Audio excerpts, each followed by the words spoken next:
শুভ সকাল। আজকে day 6, Valentine's day. তো শুভ সকাল বলার আগে বলা উচিত সকাল এখনো হয়নি, এখন ভোর 4টে বাজে। আমি লাচুং থেকে বলছি এবং লাচুংয়ে এখন টেম্পারেচার হলো -1 এবং প্রচন্ড ঠান্ডা এখানে। বলতে গেলে আমার পেছনে পুরো অন্ধকার লাচুং। এখন কথা হলো, আজকে আমাদের যাওয়ার কথা ইয়ুমথাং ভ্যালি, 0 পয়েন্ট এবং কাটাও। তো যত তাড়াতাড়ি সম্ভব বেরোনো যাবে এখান থেকে, তত তাড়াতাড়ি আমরা সেটা দেখতে পারবো এবং সেটা দেখে আমাদের আবার গ্যাংটক রিটার্ন করতে হবে। তো কথা না বাড়িয়ে তাড়াতাড়ি চলুন, রেডি হয়ে যাই, তারপর একেবারে গাড়ি থেকে দেখা হচ্ছে। তারিখটা ছিল 14 ফেব্রুয়ারি 2023। আমরা ভোর সকালে চা বিস্কুট খেয়ে রওনা দিলাম কাটাউয়ের উদ্দেশ্যে। সকালে লাচুং শহরকে যেন দেখে মনে হচ্ছে কোনো চিত্রকার তার তুলির রঙে রাঙিয়ে তুলেছে। কনকনে ঠান্ডা হাওয়া আমাদের মনকে বেশ চনমন করে দিয়েছিল।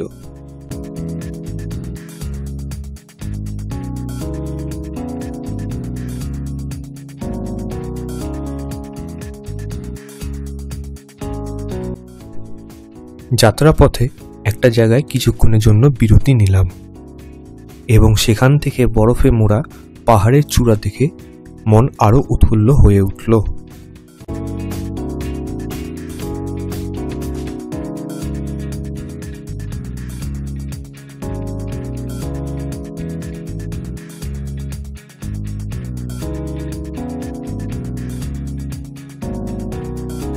লাচুং থেকে সাইট সিইং আমরা প্রথম আসলাম কাটাও উপর দাঁড়িয়ে আছে। এখানে মারাত্মক ঠান্ডা, পিছনে পুরো বরফ পড়ে আছে, দেখতেই পাচ্ছেন চারিদিকে বরফ। এবং আমার পেছনের পাহাড়টা আশা করি জানি না ফোকাসে নেবে নাকি, চেষ্টা করছি নামানো। সূর্য আলো জাস্ট উপরে গিয়ে পড়েছে, মেঘটা একেবারে আমাদের নিচে। কথা হলো, কাটাওতে লোকে কি দেখে, কাটাওতে এটাই সৌন্দর্য। এবং এখানে একটা ওয়াটারফলস আছে, গ্লেসিয়ার, যেটা সেখানে আমি যাচ্ছি। চলুন, এরপরে আমি ডাইরেক্ট একেবারে ব্যাক ক্যামেরাতে নিয়ে যাচ্ছি এবং ব্যাক ক্যামেরাতে গিয়ে গ্লেসিয়ারটা দেখাচ্ছি। সমুদ্রপৃষ্ঠ থেকে 13,500 ফুট উচ্চতায় অবস্থিত কাটাও উত্তর সিকিমের একটি অফবিট ডেস্টিনেশন। ভারত চীন সীমান্ত কাছে হওয়ায় আমাদের আর আগে যেতে দিল না। সামনে যেই ঝর্ণাটি বয়ে আসছে সেটির নাম খান্ডা ফলস। পর্যটকেরা এখান পর্যন্তই আসতে পারে। টেম্পারেচার এখানে তখন -7। প্রচণ্ড ঠান্ডায় শরীর জড়থর হয়ে এসেছিল।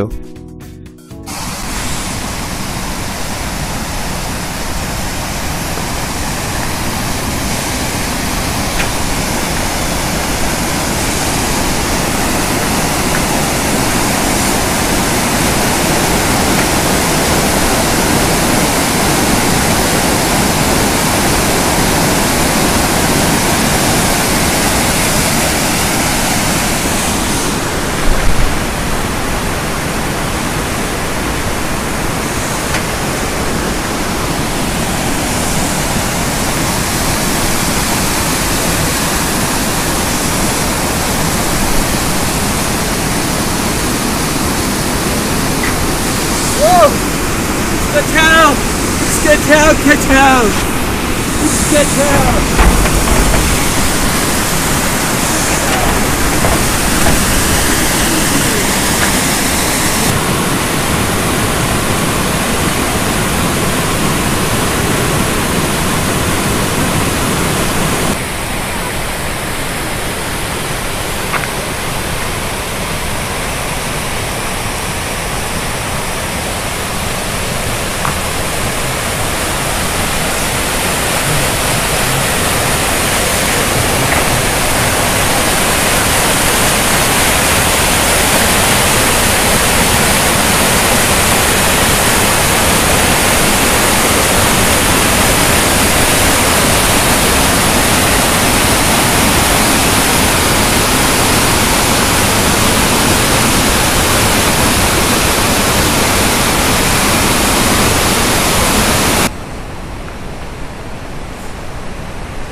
খান্ডা ফলস দেখে আমরা রওনা দিলাম 0 পয়েন্টের উদ্দেশ্যে। এবং আরেকটি কথা বলে রাখা দরকার, প্রচণ্ড ঠান্ডা থাকার কারণে আমার ফোনের ব্যাটারি 10 মিনিটে 90% থেকে 0% হয়ে বন্ধ হয়ে গিয়েছিল। মাঝপথে পাওয়ার ব্যাংক দিয়ে পুনরায় চার্জ করে নেওয়ায় আগামী ভিডিওটি সম্পূর্ণ করতে পেরেছি, কিন্তু কাটাও থেকে ফেরার সময় অনেকটাই ভিডিও করতে পারিনি।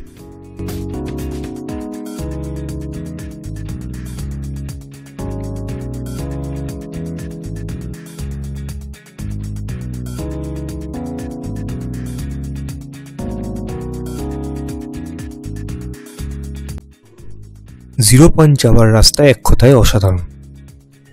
চারিদিকে বড় বড় পাহাড়ের মাঝখান দিয়ে এঁকে পেকে চলা পথ দিয়ে যেতে যেতে মনে হচ্ছিল যে এ কোন গ্রহে চলে এসলাম। না আছে এখানে কোনো ব্যস্ততা, না আছে চিরাপরিচিত গাড়ির হর্ন। অজানা পথ যেন আমাদের নিয়ে চলেছে পাহাড়ের কোনো এক চূড়ান্ত কোলে, যেখানে সৌন্দর্যতা পাহাড়কে আরো ভালোবাসতে শেখাবে।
ও আরেকটা কথা বলে রাখা দরকার, আমরা ব্রেকফাস্ট ইয়ুমথাং ভ্যালিতে একটি দোকানে সেরে নিয়েছিলাম এবং সেই দোকান থেকে বরফে চলার জন্য বড় সাইজের জুতো ভাড়া করে নিয়েছিলাম।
পারিপার্শ্বিক সৌন্দর্যতা আমাদেরকে বোঝাচ্ছিল যে আমরা 0 পয়েন্টের খুব কাছাকাছি চলে এসেছি।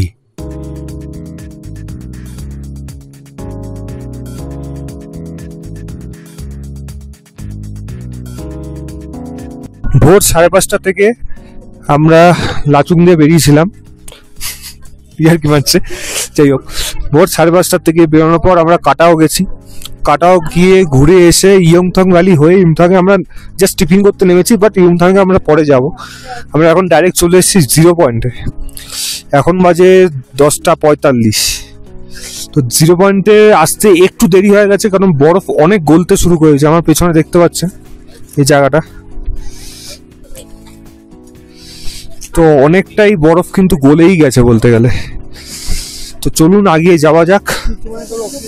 আমার বন্ধুরাও আসছে এখানে, কারোর কারোর একটু প্রবলেম হয়েছে, হাতে অক্সিজেন কেন আছে। অক্সিজেনটা নিয়ে কেমন লাগছে? প্রবলেম হচ্ছে একটু, বাট এখনই অক্সিজেন মানে আমি তো ইনহেল করতে পারছি না, বোকার মতন ওটাকে এক্সেল করে দিচ্ছি। তো ইনহেল করার পর একটু রিলিফ পেয়েছি। গাড়িতে খুবই প্রবলেম হচ্ছিল। আমার অক্সিজেন না নিলেও চলতো, গাড়িতে প্রবলেম হচ্ছিল, বাট নেমে ওকে দেখে নিজেকে একটুখানি মনে হলো নিয়ে নিই নিজের সেফটির জন্য। বাট আমি বলবো যাদের ভমিটিংয়ের প্রবণতা আছে বা একটু অ্যাজমা টাইপের আছে, তারা যদি 0 পয়েন্ট বা গুরু ডগমার হাই অল্টিটিউড যায়, তারা অবশ্যই যেন একটা অক্সিজেন বটল একটা ক্যারি করে, তাহলে এটা সুবিধে তাদের জন্য। অ্যাটলিস্ট শুনলেন যাদের যে যে প্রবলেম আছে, অ্যাস্থমার প্রবলেম থাকলে অবশ্যই আনতে হবে। আমার আছে, আমার কাছে আছে, তবু আমি এদের সাথে একসাথে নিয়ে এসেছি। একটু কপাল ভালো আমার, যদিও এখনো অতটা আমার হয়নি, নাই যেন হয় না, আমার বন্ধুদেরও যেন না হয়, আমি সেটাই চাই। বাট এটা সবসময় ক্যারি করা দরকার, প্রিকশন রাখা সবসময় দরকার। আদারওয়াইজ এরকম জায়গায় এসে যদি শরীর খারাপ হয় তাহলে কিন্তু মুশকিল আছে। কর্পূর রাখবেন অবশ্যই সঙ্গে, এবং এই সৌন্দর্যটাকে কি করে মিস করবেন। তো চলুন একেবারে ব্যাক ক্যামেরাতে আমি নিয়ে যাচ্ছি। 0 পয়েন্ট প্রত্যেক নর্থ সিকিম প্রেমীদের কাছে একটি ইমোশন। সমুদ্রপৃষ্ঠ থেকে 15,300 ফিট উচ্চতায় এখানে ঠান্ডার মাত্রা খুব বেশি এবং শ্বাস প্রশ্বাস নিতে অনেক সময় অসুবিধা হয়ে থাকে।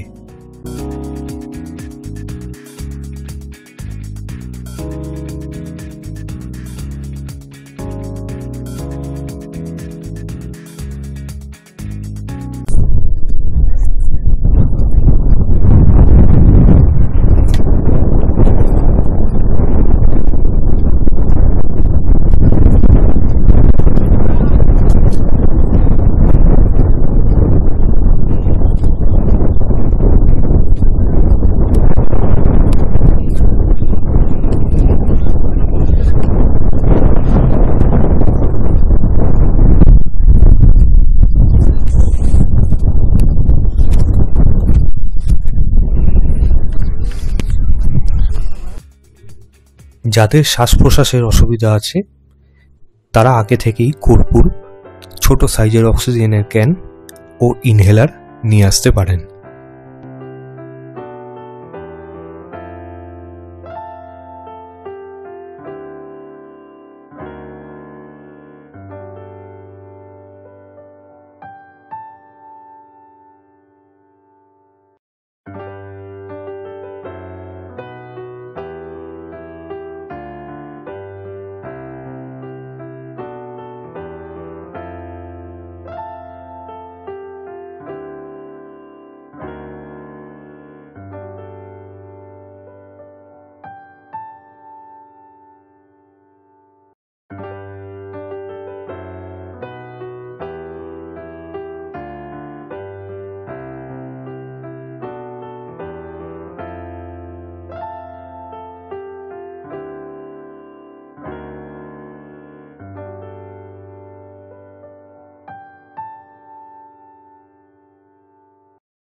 তো হেঁটে অনেকটা উপরে ওঠা গেল।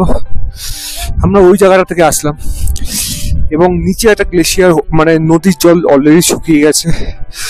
এবং আমার পেছন দিকে দেখছি এই জায়গাটাও মারাত্মক হাওয়া দিচ্ছে এখানে, হাত পুরো জমে গেছে। উপরে ওঠার ইচ্ছা আছে কিন্তু এতটা স্কিটি যে সেটা রিস্ক হয়ে যাচ্ছে। চেষ্টা করব ওঠার, ব্লগ যদি করতে পারি সেটাও করার চেষ্টা করব, কিন্তু বরফ ছুঁয়ে যে খেলবো সেটার সাহসটা পাচ্ছি না। এত ঠান্ডা এখানে, মারাত্মক ঠান্ডা এখানে।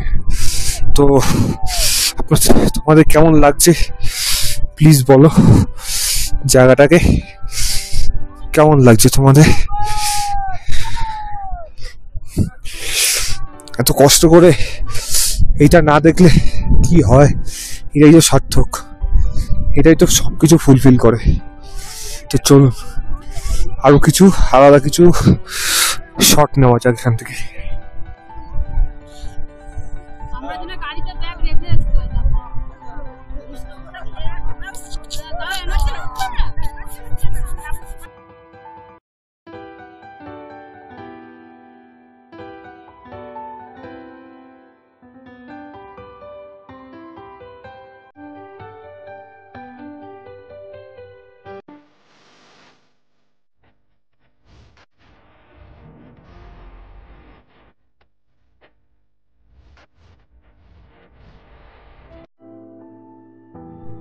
বাকি পর্যটকদের দেখে আমরাও বাচ্চাদের মতো বরফের মধ্যে বিভিন্ন রকম খেলা করতে লাগলাম, কারণ বিনোদনের বাদশা বলে গিয়েছেন যে ক্যা পাতা কাল হো না হো।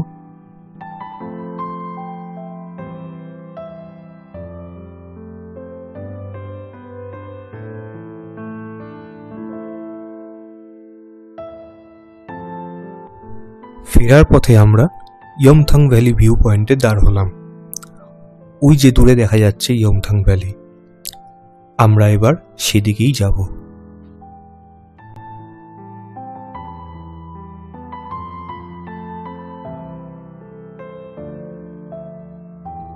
রাস্তার পাশে বরফ জমে থাকা আমাদের এক আলাদাই অনুভূতি দিচ্ছিল।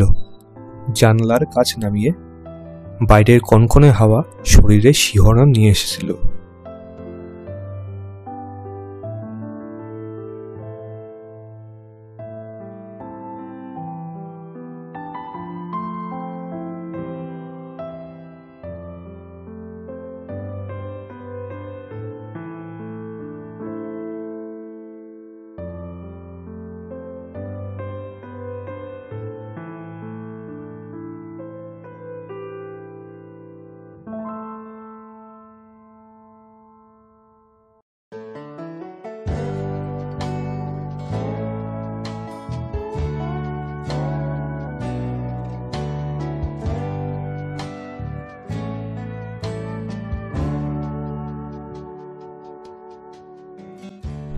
এখন দুপুর 1টা বাজে।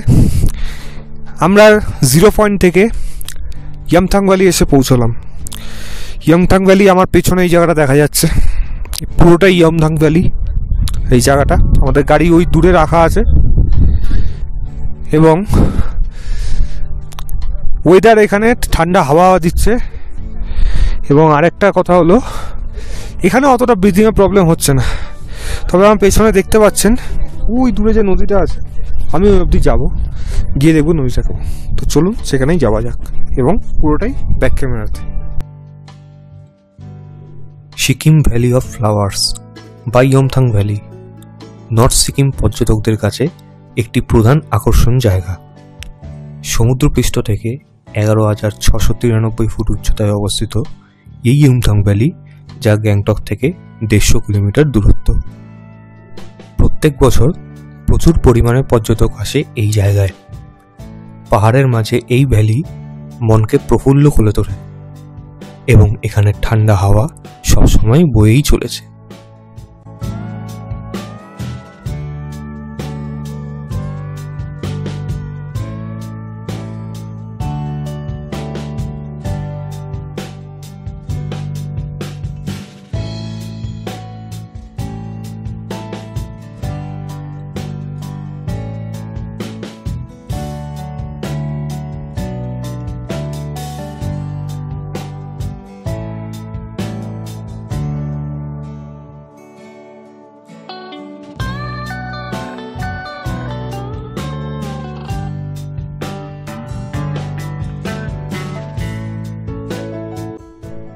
নিচ দিয়ে যেই নদীটি বয়ে চলেছে সেটি লাচুং নদী, যার উৎপত্তি সুদূর হিমালয়ে। সমুদ্রপৃষ্ঠ থেকে 2500 মিটার বা 8200 ফুট উচ্চতায় অবস্থিত এই নদী গিয়ে মিশেছে নিচের তিস্তা নদীতে। তিস্তার প্রধান উপনদীগুলির মধ্যে এটি অন্যতম, যেটি চুংথাংয়ে এসে লাচেন নদীর সাথে তিস্তায় এসে মিশেছে।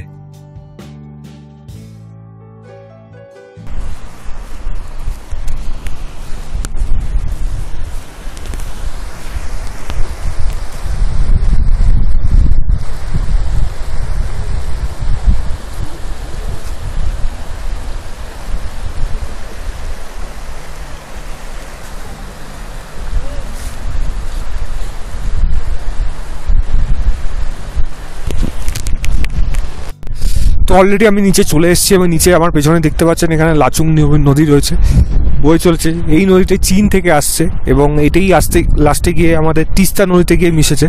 এবং যেই তিস্তা আমাদের সবার ইমোশন, নর্থ বেঙ্গলের ইমোশন। তো চলুন এবার আমি আস্তে আস্তে এটার নিচের দিকে যাই, নিচে গিয়ে দেখি জলটা কীরকম ঠান্ডা, এবং সেখানে কিছু ফটো এবং যদি ভিডিও নেওয়া যায় সেটাও তাহলে ভালো। তো চলুন জায়গাটায় যাওয়া যাক।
এখান থেকে বেরিয়ে আরও কিছুটা এগিয়ে একটা জায়গা দেখে আবারও নেমে পড়লাম বরফ নিয়ে খেলতে।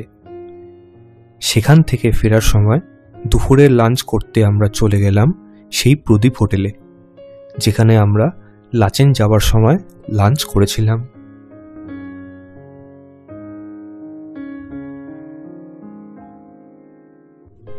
গ্যাংটক ফিরতে ফিরতে রাত হয়ে এসেছিল। জঙ্গলের পাশ দিয়ে যেতে যেতে পাহাড়ে এরকম অন্ধকার পরিবেশে বেশ রোমাঞ্চকর লাগছিল।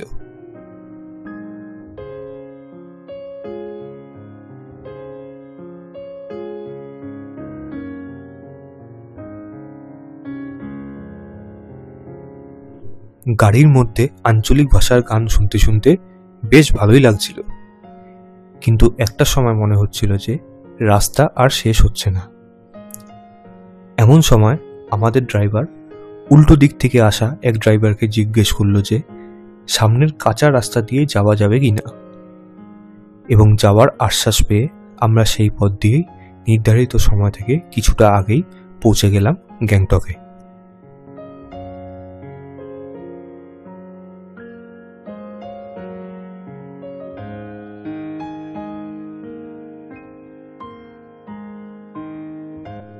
ভ্যালেন্টাইন্স ডে এর রাতে বেশ অনেকক্ষণ আমরা এমজি মার্গেই কাটালাম। এই পর্ব এই পর্যন্ত। আগামী পর্ব দেখতে হলে আরও একটু অপেক্ষা করতে হবে। আজকের আমাদের এই অভিজ্ঞতা ভালো লাগলে ভিডিওটি লাইক, শেয়ার ও চ্যানেলটি সাবস্ক্রাইব করে দেবেন। ধন্যবাদ।